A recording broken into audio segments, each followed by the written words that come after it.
Moi, j'habite Cap-Saint-Ignace depuis quelques années déjà. J'ai toujours aimé faire des road trips la fin de semaine, donc partir à l'aventure, faire la tournée des maraîchers, d'aller voir où je peux m'approvisionner en légumes, en fruits aussi, en viande. Donc, ce matin, on est allé au jardin du Pied-à-Terre à Lillet. Mais il y en a d'autres dans la région. Je peux partir pendant des heures pour faire une tournée avec ma glacière, faire la tournée des marchés publics.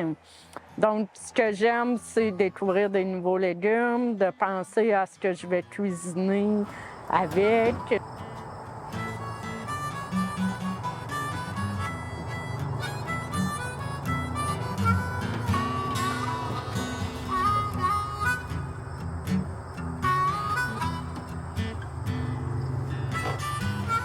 Je vais choisir mes aliments quand je vais au marché spécifiquement sur ce que je veux consommer à court terme versus ceux que je veux conserver plus longtemps.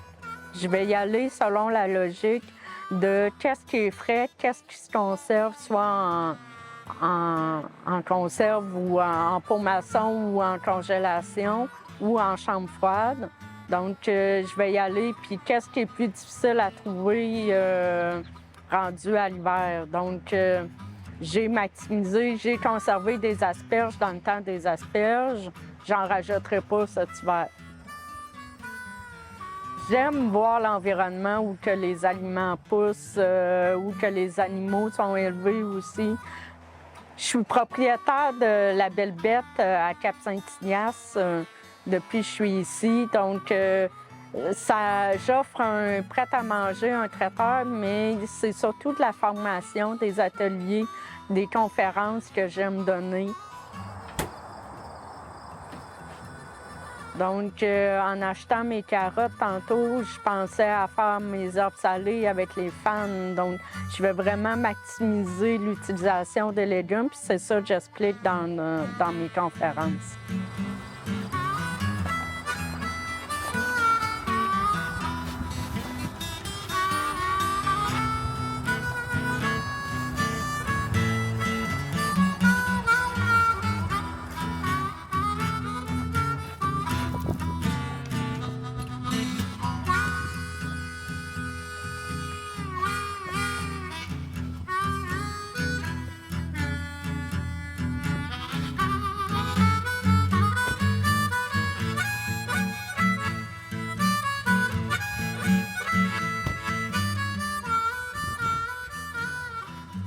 Donc, mes ateliers peuvent être sous forme de conférences, en cuisine.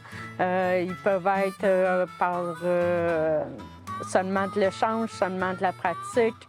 Ça s'adresse à tout type de clientèle aussi. Donc, j'ai donné en CPE, dans un centre pour femmes, à l'école secondaire. Donc, c'est vraiment varié, mais c'est un plaisir pour moi de partager ce savoir-là.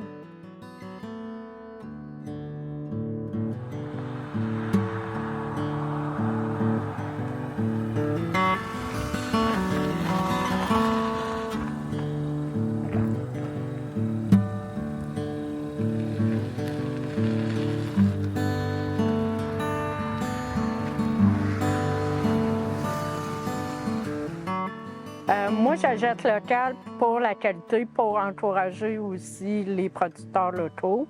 Donc, c'est le genre de truc que je vais donner en conférence, comment maximiser l'achat local, comment maximiser les coûts aussi. Puis, 4 points que je traite surtout, c'est ajouter de la valeur à vos repas, réduire le gaspillage alimentaire, réduire le sucre, le sel, le gras et optimiser votre temps et votre argent consacré au repas.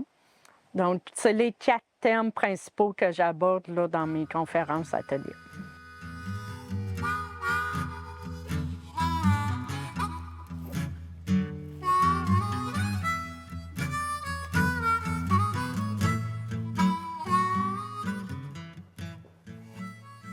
J'ai acheté un pâtisson pour la forme, la couleur. Ça change de la courgette normale qu'on est habitué.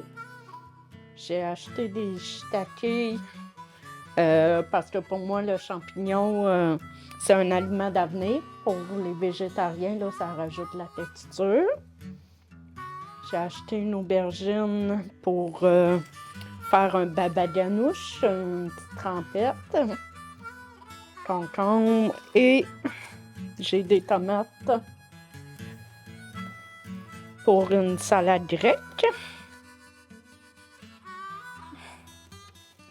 J'ai acheté de la sauge,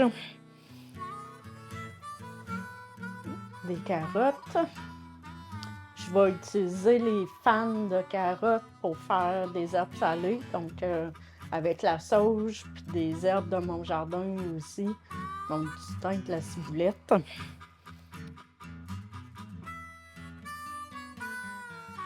Les gens sont de plus en plus conscients du prix des aliments, sont de plus en plus conscients qu'il ne faut pas gaspiller, maximiser le légume, maximiser le fruit. Puis c'est hyper important pour moi. Faire mes bouillons avec les épluchures de légumes, ça fait partie de mon quotidien. C'est pourquoi payer pour un contenant de bouillon? Puis payer pour de l'eau, quand on peut faire avec nos retailles, nos légumes qu'on a déjà achetés, des os de viande qu'on peut avoir achetés. Donc, c'est de maximiser vraiment l'utilisation de ce qu'on achète pour que ça nous revienne moins cher. Hier, j'avais acheté des choux-fleurs, donc à 3 $. C'est vraiment moins cher que cet hiver. Je vais pouvoir le faire congeler. Je vais le faire blanchir avant. Donc, je vais le couper en fleurons, le mettre dans l'eau bouillante 30 secondes, ensuite le plonger dans l'eau glacée, puis le faire congeler sur une plaque. Comme ça, cet hiver, je vais avoir du chou-fleur de qualité qui ne m'a pas coûté une fortune. Parce qu'on s'entend à 3 $, là, cet hiver, il va être la moitié de la grosseur. Là, il est biologique. Cet hiver, je ne l'aurai pas à 3 $.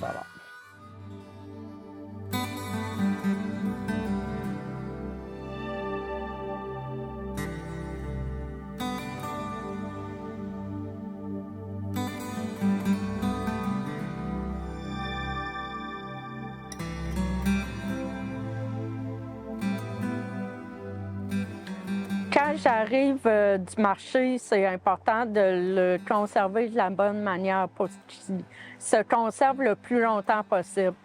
Il y a plusieurs points. Il y a les dates de péremption, mettre l'ingrédient sur le sac, bien les identifier, faire les rotations aussi, peu importe que ce soit des conserves ou en congélateur, il faut faire la rotation des pots.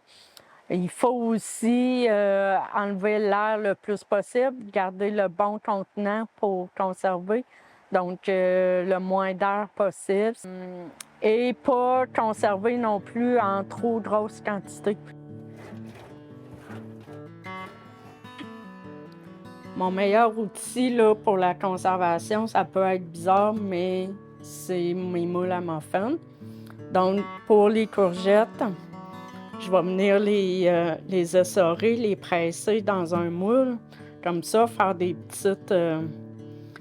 puis aller mettre le moule tantôt dans le congélateur. Je vais avoir une portion, là, ça me donne à peu près une tasse de courgettes râpées. Quand je vais le faire dégeler, ça va être de le faire dégeler dans une passoire. Comme ça, il va vider de son eau, puis il va avoir moins d'eau dedans. Donc, je vais m'en servir pour faire des pains aux courgettes et chocolat, ou je vais en mettre dans mes quiches. Donc, ça pourrait faire dans des smoothies, ça pourrait faire dans des potages. Donc, c'est un bon moyen de conserver en petite quantité puis faire dégeler seulement la portion qu'on a besoin.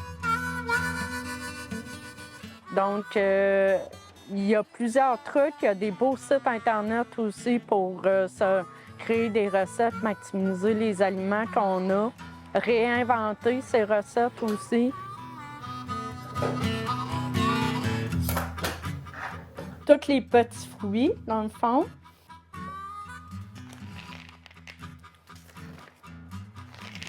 Ce que ça fait, pourquoi je les fais congeler avant, c'est que ça ne pognera pas tout en pain dans le sac. Donc, ils vont garder leur forme. Je disais, il faut les utiliser tout en une fois. Je ne pourrais pas les remettre au congélateur, mais quand même, je peux les séparer dans ma semaine là, au frigo. Ça va se conserver quelques jours.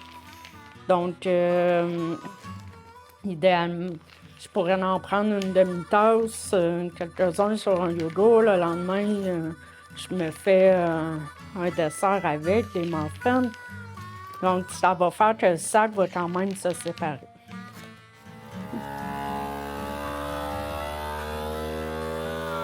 Mes ateliers, ils prennent différentes formes. Donc, ça peut être une forme d'atelier qu'on cuisine ensemble. Ça peut être une conférence que je vais parler de façon générale avec une présentation. Ça peut être une dégustation que j'amène aussi. Donc, il y a différentes formules. Mais c'est de montrer qu'on peut manger sainement, simplement, à faible coût, manger local à l'année, peu importe notre rythme de vie, peu importe que les enfants aient plein d'activités scolaires, que les parents travaillent, les deux,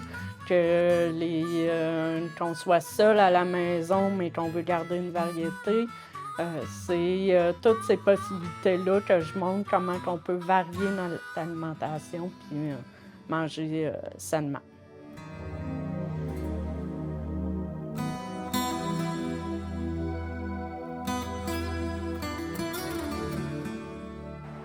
Le principe de la Belle Bête, mon slogan, c'est récolter, créer, partager. Donc, j'invite tout le monde à être curieux, à récolter ce qu'il y a en abondance dans les marchés, créer une recette avec essai-erreur. C'est pas grave, on s'est amusé, on a profité du moment et on partage nos récoltes, nos créations avec les gens qu'on aime.